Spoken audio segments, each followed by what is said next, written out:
sabe, de tudo dessa história de alimentação e hoje tem um tema muito legal que a gente vai discutir. Alessandro, tá tudo bem com você? Tava com saudade. Tava. Você Então, um sumiu, bom hein? dia, um feliz 2025 para você e para você que está em casa aí também. Que esse ano aí seja de muita gastronomia, sucesso, saúde e paz. Pois é. Você viu o tempo? Vi, tá Goiânia, gostosinho. chovendo? Você sabe que eu lembrei de você ontem, né? Eu por até quê? comentei com você aqui nos bastidores aqui da pamonha. Da pamonha. Nossa, ontem estava assim uma garoinha quando eu cheguei em casa, eu que sou motociclista, eu cheguei praticamente aí todo molhado, mas lembrei da pamonha. Você quer ver uma coisa, Kennedy? Tem jeito da gente colocar as imagens de Goiânia, se tiver, coloca aí, porque a gente vai conversar um pouquinho sobre esse tempo frio, porque eu quero saber, antes da gente falar da culinária indígena, o que combina com esse tempo aí, além da pamonha? Vamos deixar uma perguntinha aí para casa, vamos lá, pamonha, caldo. Caldo. Que mais que lembra? Dormir com a cobertinha quente. Com leite. Com queijo, canela, né? Com queijo também. Queijo. Não pode esquecer do queijo. Não pode. Eu acho que o tempo frio ele vai lembrar de muitas coisas, mas principalmente da gastronomia afetiva também, né? Sim. Porque esse bate-papo que nós estamos tendo agora está lembrando o quê? Da gastronomia afetiva. De ficar em casa, de um bom papo, de um cafezinho quente, né? Da fumacinha saindo. Lembrar da roça também, né? Que a da roça é uma coisa muito importante. Fogão de lenha. Fogão a lenha, isso, exatamente. Que legal. Mas deixa eu te falar, hoje você trouxe um tema muito legal para a gente falar aqui, que é a culinária típica em Goiás, sobre a culinária indígena, é isso? Isso, mas a gente pode falar como culinária indígena. Mas antes disso, uma coisa que você gosta muito, eu posso falar um pouquinho de história? Então, quando eu falo de uma culinária indígena, eu estou falando aí de nativos. Então, nós estamos falando aí de 1500 anos, em 1500, com a chegada aí dos portugueses. Que nós podemos falar, quando os portugueses chegaram, ele não encontraram os índios em si, mas encontraram nativos. Esses nativos são aqueles que surgem da terra, são aqueles que cuidam da terra. Podemos falar também de um povo pré-colombiano, são termos que são utilizados, ou de um pré-cabralino, que veio de Cabral. Olha que interessante. Então, com a chegada dos portugueses aí, sabe o que eles trouxeram? O quê? Jodevar? Eles trouxeram tecnologia. Apesar que nossos nativos já tinham uma gastronomia bem afetiva na época. O que eles utilizavam nesse momento? Eles utilizavam aí para grelhar um peixe, o moquém. Nós já falamos de moquém. O que é o moquém? O moquém, na verdade, é uma armação geralmente feita aí com bambu, porque o bambu é bem resistente. Então, fica uma grade e o peixe em cima, grelhando, em cima de uma pequena brasa. Esse é o moquém. Nós temos uma cidade chamada Moquém. Eu ia te falar aqui agora, Isso. uma das festas católicas maiores do estado de Goiás. Isso, né? exatamente. Ali perto de Niquelândia, né? E o moquém tem uma curiosidade que eu acho bem interessante, porque da onde veio a moqueca.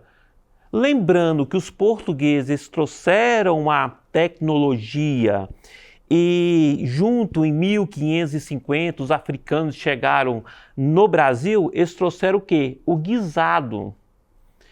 Os nativos da região na época, eles trabalhavam muito com a pesca. Eles não eram muito de caçar, Jodevar. Nossos índios, né, eles eram muito praticantes da pesca. Então eles usavam muito o grelhado. Vale lembrar também, quando nessa pré-colombiana, antes de Cabral chegar aí, nós tínhamos a média de 6 milhões de índios no Brasil. Você falou no grelhado, eles não tinham tempero, ou tinham? Tinha. Tinha. Sabe de onde tirava o tempero, tirava o sal? Do guaxupé. Já viu falar no guaxupé, José? O guaxupé, sim, mas não imaginava que ele... Isso, que é uma planta aquática, que ali eles faziam todo um processo de queimar essa folha, cidade, guaxupé. Isso, e filtrava, e ali extraía o sal junto com a cinza. Então era uma forma de tempero deles. Eles utilizavam mel também. Ele já tinha essa prática, já cultivava aí a mandioca, já tinha um cultivo do milho, já tinha o cultivo também do feijão. Então, eles já tinham e quem cuidava desse cultivo? Geralmente eram as mulheres. Porque os homens saíam para pescar, para caçar, e quem cultivava fazia essa agricultura, sim, eram as mulheres. Agora, quando falamos aí de uma gastronomia indígena dentro do estado de Goiás, nós estamos falando de várias etnias que estiveram aqui no na nossa geografia, que é o Cerrado. Sim. E você sabia que nós temos algumas aldeias aqui no estado de Goiás? Sim. Né? Uma delas aí, nós temos aí em Rubiataba, ali perto de Nova América. Nós temos também uma ali em Minaçu e Uruana. Os avacanoeiros em Isso, Minaçu, né? em Minaçu. Uruano nós temos os carajás, né? Os carajás. Então, nós saímos aí de uma cultura e criamos uma identidade dentro do estado de Goiás, que é sair, né, de uma cidade capital para ir para o Araguaia. Você falou na mandioca, olha lá. Mandioca, nossa rainha. Né? E por meio da mandioca aí, nós tiramos vários subprodutos, né? Nós temos aí a farinha. Você tira mais produtos da mandioca ou do milho? Da mandioca. É mesmo? É da mandioca. Eu tinha a impressão que era do milho. Por quê? Nós podemos considerar que a mandioca e o milho, eles estão aptos ao amido. Sim.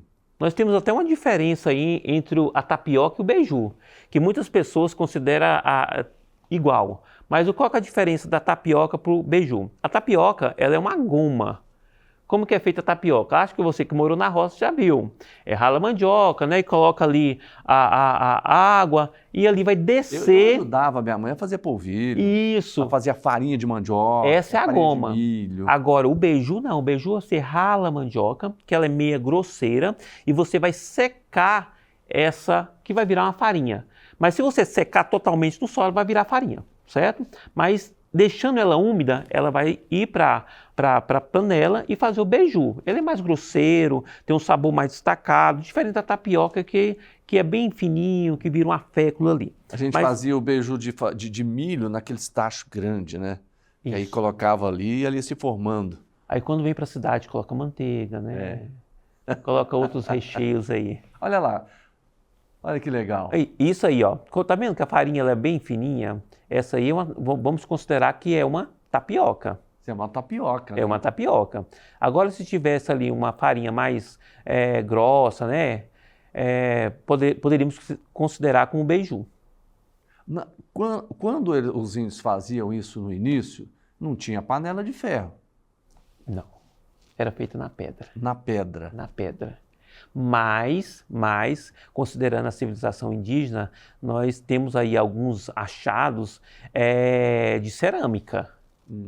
Então, nós temos algumas cerâmicas aí. Eu tive na aldeia dos Craô, lá no Tocantins, e aí quando você chega, você já é batizado, né? E você já arruma um padrinho, né? Você vira padrinho de alguém. E aí eu virei padrinho e a primeira coisa, você vai almoçar na casa dele, né? Então nós vamos almoçar lá e vamos fazer uma carne muqueada.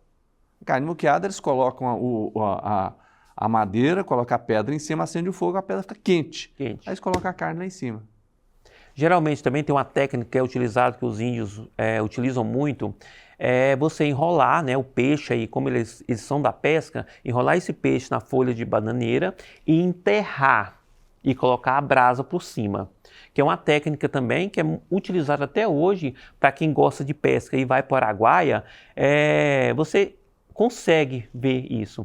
E assim, e fica muito saborosa. E sem tempero, claro, né? Eles lá também fazem que é de mandioca, né? Também dessa forma, só que é muito grande, dá 2 metros quadrados o tamanho da comida que eles fazem. Eles ralam a mandioca, colocam lá a massa, colocam pedaços grandes de carne, de vaca, né? Aí eles fecham aquilo e fazem o mesmo processo. Fogo, a pedra, depois eles tiram, jogam aquela pedra quente por cima, cobre de terra e deixa a noite inteira.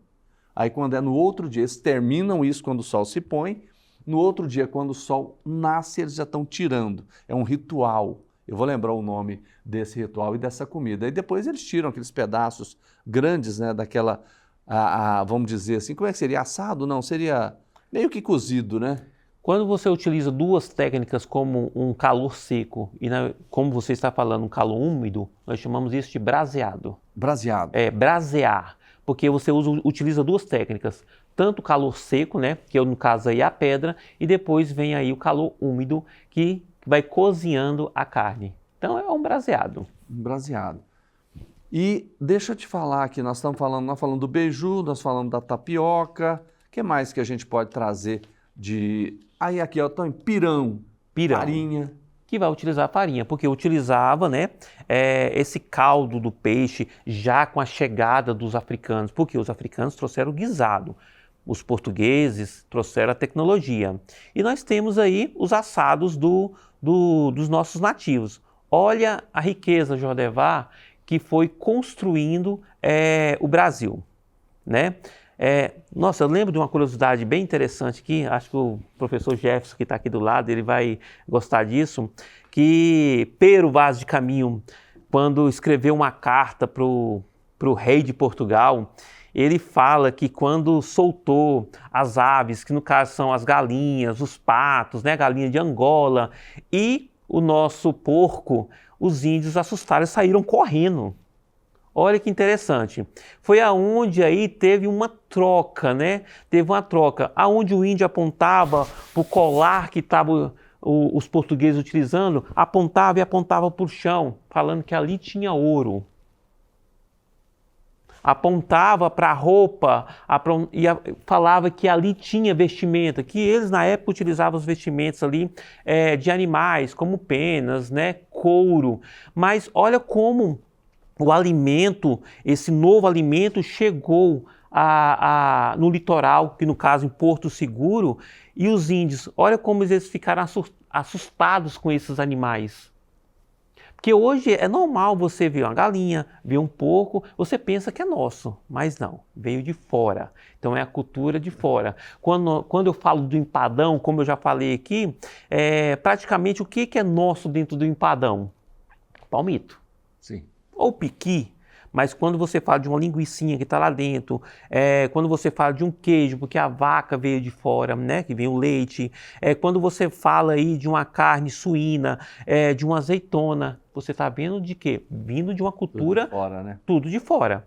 O que é nosso é muito pouco, mas dentro dessa carta do Pero Vaz, ele fala que o índio, o nativo, eles consumia um pau que vinha da terra.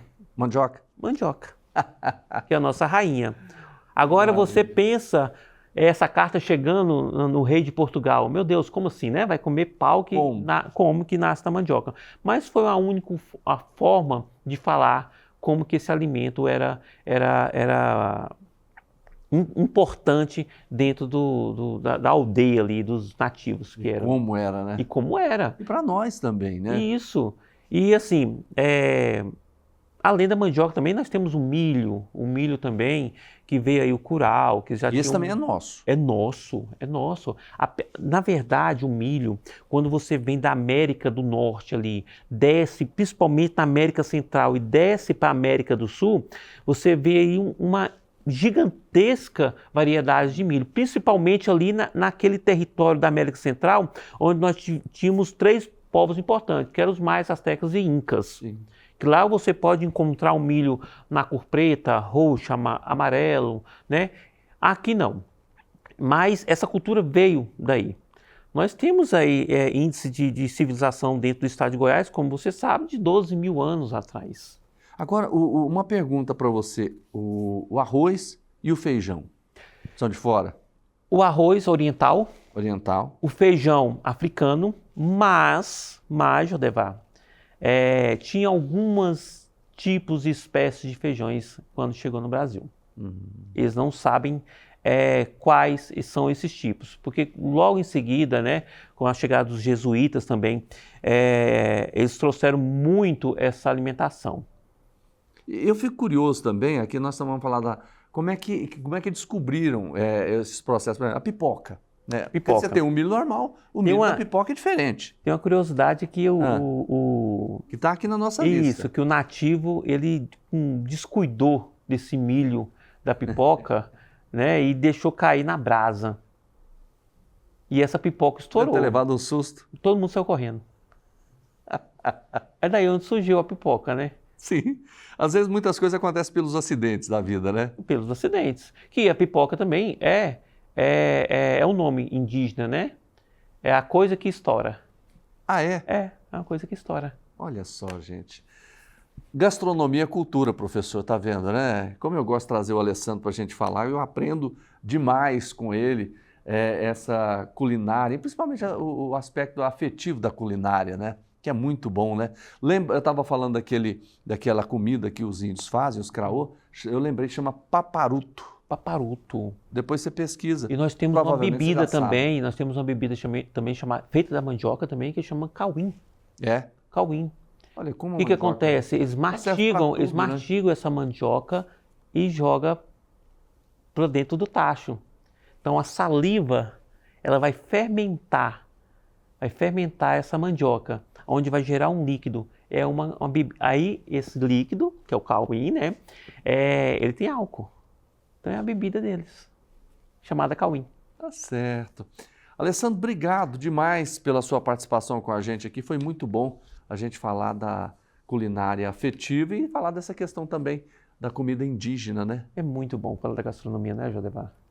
Volte mais vezes. Some não. Com certeza. Sexta-feira que vem estou aqui Bom. firme com você. Professor, não deixa ele fugir não, viu? Professor Jefferson que cuida de toda essa plástica, a direção do programa é do professor Jefferson, Com né? certeza. Ele é um Eu bom tô sentindo companheiro. falta dele aqui comigo para a gente falar de fotografia. Conhece muito. Conhece, né? Não só disso, né? E eu descobri que ele é professor de redação, né? Aí ele dá show, né? Dá? Ele dá show. Todos os textos aqui passam na mão dele. Que bom. Profundo conhecedor. Você viu, é um multimídia, Isso. né? Fotógrafo, Fotógrafo, professor, meu produtor. diretor, pronto, resolveu. Fechou Já a fala parada. tudo. Muito obrigado, um abraço para você, Alessandro. Feliz ano novo, viu? Feliz ano novo para você, um feliz 2025. Eu agradeço pela oportunidade e agradeço aí você que está em casa aí pela oportunidade de ouvir e falar um pouquinho sobre a gastronomia aqui do estado de Goiás e assim de todo o Brasil também.